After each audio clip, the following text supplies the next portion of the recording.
ভারতের চারপাশের দেশগুলিতে অস্থির রাজনৈতিক পরিস্থিতি এবং সমুদ্রে চীন ও পাকিস্তানের মতো শত্রুদের চ্যালেঞ্জ মোকাবিলায় ভারত সর্বদা তার নৌবাহিনীর শক্তি বৃদ্ধি করছে। এরই অংশ হিসাবে ভারতীয় নেভিতে যুক্ত হলো আরও এক বাহুবলী।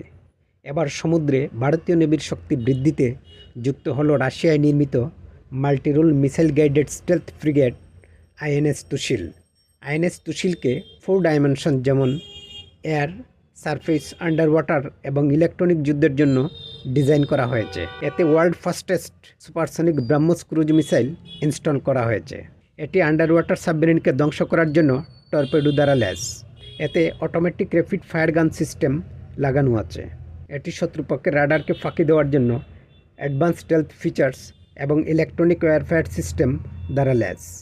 আইএনএস তুশিলের ওজন 3900 টন এবং দৈর্ঘ্য 125 মিটার। আইএনএস তুশিল তৈরিতে 26% স্বদেশি ইকুইপমেন্ট ব্যবহৃত হয়েছে।